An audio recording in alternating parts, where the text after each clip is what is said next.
आज भी हम हिंदी साहित्य के महत्वपूर्ण प्रश्नों को देखने वाले हैं जो आगामी परीक्षाओं के लिए बहुत ही महत्वपूर्ण होंगे। तो आइए देखते हैं।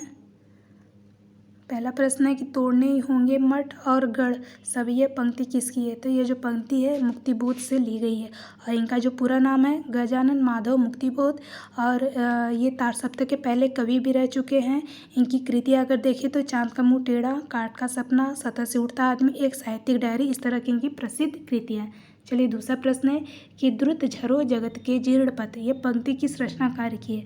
तो ये पंक्ति है सुमित्रानंद पंत की। अन्य प्रकृति का सुकुमार कवि भी कहा जाता है। ये छायावाद के प्रमुख स्तंभों में से एक भी माने जाते हैं और इनको सबसे पहले ज्ञानपीठ पुरस्कार भी मिला था हिंदी क्षेत्र में। किस पे मिला था? तो चिदम्बरा पर 1968 में 68 में इनको ज्ञानपीठ पुरस्कार मिला था। और इनको नंद दुलारे वाजपेयी जो हैं सुमित्रानंद पंत को प्रथम प्रवर्तक मानते हैं। चलिए तीसरा प्रश्न है कि उत्तर प्रियदर्शी किसका गीति नाट्य है? तो ये जो गीति नाट्य है ये अज्ञेय का है और अज्ञेय का पूरा नाम है सच्चिदानंद हीरानंद वात्स्यायन अज्ञेय। और ये प्रयोगवाद के और तार सप्तक के प्रवर्तक भी माने जाते हैं।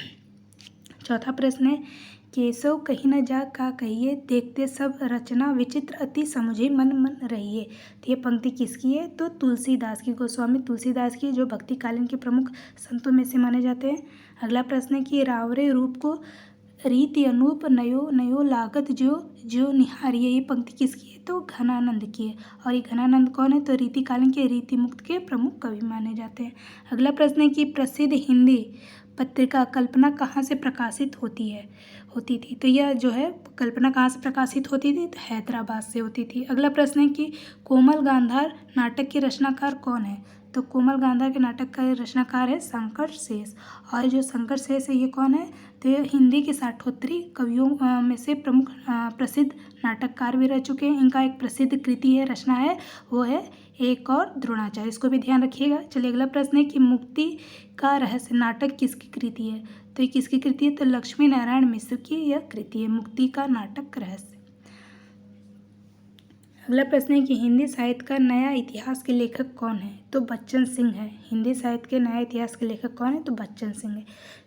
10वां प्रश्न है कि हिंदी साहित्य का वैज्ञानिक इतिहास किसकी कृति है? तो ये किसकी है? तो गणपति चंद्र गुप्त की हिंदी साहित्य का वैज्ञानिक इतिहास कृति मानी गई है। अगला प्रश्न है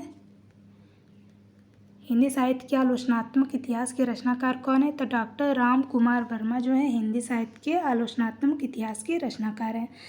अगला है कि हिंदी साहित्य की संवेदना का विकास किसकी रचना है? तो राम स्वरूप चतुर्वेदी का हिंदी साहित्य की संवेदना का विकास किया है। अगला है कि कवि कुछ ऐसी तान सुनाओ जिससे उथल पुथल मच जाए, यह पंक्ति किसकी है? तो बालकृष्ण शर्मा नवीन की। और इनकी एक प्रसिद्ध कृति है उर्मिला नामक, इनकी एक प्रसिद्ध कृति भी है नवीन की। अगला प्रश्न है कि माधवाचार्य किस संप्रदाय के संस्थापक थे? तो ये दैतवाद के माधवाचार्य संप्रदाय के संस्थापक थे। अगला प्रश्न है कि 15वां है किन रचनाकारों की भाषा को संधा भाषा कहा गया? तो बौद्ध सिद्धों की रचनाकारों की भाषा को संधा भाषा कहा गया है। क्या है? बौद्ध सिद्ध। अगला प्रश्न है दिग जीवन जो पाता आया विरोधिया की पंक्ति किसकी है? तो ये सूर्यकांत त्रिपाठी निराला की पंक्ति है। और किससे ली गई? तो तुलसीदास नामक कृति से यह लिया गया, दिग जीवन जो पाता आया ही विरोध। अगला प्रश्न है कि दुखुआ में कासे कहूँ मोरी सजनी, यह जो पंक्ति है किस कहानीकार की है? तो चतुरसेन शास्त्री का है। ये जो कहानी कृति है ये किसका है? तो चतुरसेन शास्त्री का। अगला प्रश्न है कि मधुप गुनगुना कर रह जाता किसकी पंक्ति है? तो यह जयशंकर प्रसाद की कृति है, जो क्या है? छायावाद के प्रवर्तक माने जाते हैं। अगला प्रश्न है कि 19वां प्रश्न है कि मर्द साठे पर पाठे होते, यह जो उक्ति है किसने कही है? तो प्रेमचंद ने यह उक्ति कही है। अगला प्रश्न है कि ये उपमान मैले हो गई, ये पंक्ति किसकी है? तो ये पंक्ति जो है अज्ञेय है और इनका पूरा नाम सच्चिदानंद हीरानंद वात्स्यायन अज्ञेय। और इन्होंने तार सप्तक का सबसे पहले प्रवर्तक भी माने जाते हैं। और 1943 में इन्होंने तार सप्तक का संपादन किया था। अगला प्रश्न देखते हैं। 21वां प्रश्न है कि हम राज्य लिए मरते हैं, किसका ये पंक्ति है? तो ये मैथिली शरण गुप्त का है। और मैथिली शरण गुप्त के राष्ट्रीय कवि माने जाते हैं। और राष्ट्रीय कवि सबसे पहले इन्होंने किसे संबोधित किया था? तो महात्मा गांधी ने इनको राष्ट्रीय कवि मैथिली शरण गुप्त को संबोधित किया था। अगला प्रश्न है कि हिंदी व्याकरण किसकी रचना है? तो हिंदी व्याकरण किसकी रचना है? तो कामता प्रसाद गुरु की यह हिंदी व्याकरण रचना है। अगला है कि हिंदी शब्दानुशासन किसने लिखी है? तो किशोरी दास वाजपेयी ने हिंदी शब्दानुशासन सर्वप्रथम लिखी है। अगला प्रश्न है कि हिंदी भाषा का जो उद्भव और विकास किसकी रचना है? तो उदय नारायण तिवारी का हिंदी भाषा का उद्भव और विकास नामक रचना है। अगला है देवी दीन मुंशी प्रेमचंद के किस उपन्यास का पात्र है? तो गबन जो उपन्यास है उसमें देवी दीन मुंशी प्रेमचंद का ये प्रमुख पात्र है। अगला प्रश्न है कि प्रैक्टिकल क्रिटिसिज्म किसका ग्रंथ है? तो ये रिचर्ड्स का ग्रंथ है। अगला प्रश्न है कि सेक्रेड वुड किसकी रचना है? तो टी.एस. एलियट ये पाश्चात्य भारतीय साहित्यकार रह चुके हैं। तो ये सेक्रेड वुड किसका है? तो टी.एस. एलियट का है। अगला प्रश्न है कि लिरिकल बैलेट्स किसने लिखा है? तो ये भी विलियम वर्ड्सवर्थ हैं। ये सब कौन है? T S. Eliot, William Wordsworth, Richards, ये सब पाश्चात्य भारतीय साहित्यकार हैं। अगला प्रश्न है कि पायोटिक्स किसकी कृति है? तो यह अरस्तु की कृति है पायोटिक्स। अगला प्रश्न है कि जात पात पूछे नहीं कोई, यह पंक्ति किसकी है? तो रामानंद की यह पंक्ति है। अगला प्रश्न है कि प्रेम प्रेम तो होए प्रेम तो पार ही पाइए, यह पंक्ति किसकी है? तो यह पंक्ति जो है सूरदास की है। अगला है आधुनिक काल में गद्य का आविर्भाव सबसे प्रधान घटना किसका कथन है?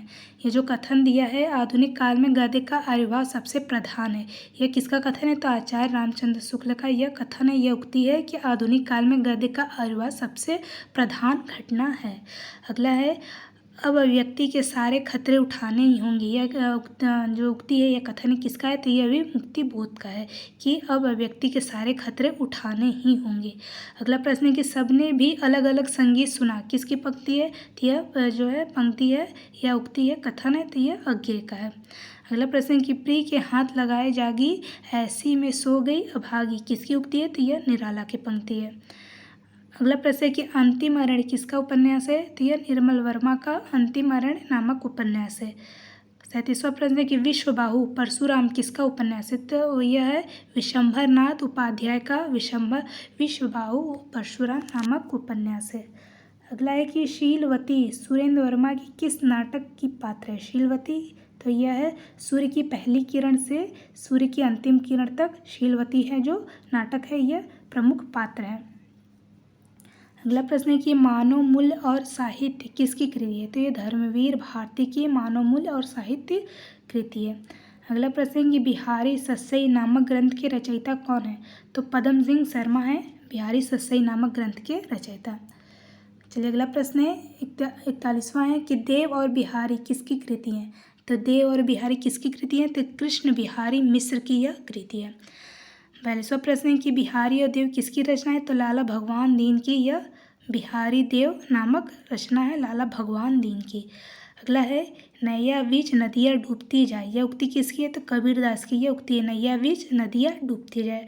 अगला है कि माध्यम किस संस्थान की पत्रिका रह चुकी है? तो माध्यम किस संस्थान की पत्रिका है? तो हिंदी साहित्य सम्मेलन की यह माध्यम पत्रिका रह चुकी है। अगला प्रश्न है 45वां, इलाहाबाद से प्रकाशित कादम्बनी पत्रिका के प्रथम संपादक कौन थे? तो कौन रह चुके हैं? तो बालकृष्ण राव इलाहाबाद से प्रथम प्रकाशित कादम्बनी पत्रिका नामक थी, इसके जो पहले संपादक थे वो थे बालकृष्ण राव।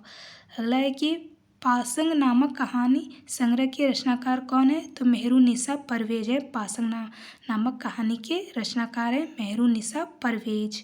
अगला प्रश्न है कि जंगल का जादू तिल तिल नामक कहानी संग्रह के रचनाकार कौन है? तो ये कहानी है जंगल का जादू तिल तिल, तो इसके रचनाकार हैं प्रत्यक्षा। अगला प्रश्न है कि दुखम सुखम उपन्यास की लेखिका कौन है? तो दुखम सुखम उपन्यास की लेखिका है ममता कालिया। अगला प्रश्न है संसद से सड़क तक कविता के संग्रह के रचनाकार कौन है? तो यह धूमिल सुदामा पांडे धूमिल इनका पूरा नाम है। संसद सड़क तक किसकी रचना है? तो धूमिल की, इनकी और सारी भी रचनाएं हैं। अगला प्रश्न है कि बीजत कब देखो इन नैना पंक्ति यह जो है किस भक्तिकालीन कवि की है? तो यह जो पंक्ति है श्री भट्ट की है। तो ये थे कुछ आपके महत्वपूर्ण प्रश्न, और भी प्रश्नों को हम लेकर आएंगे। तब तक के लिए जय हिंद।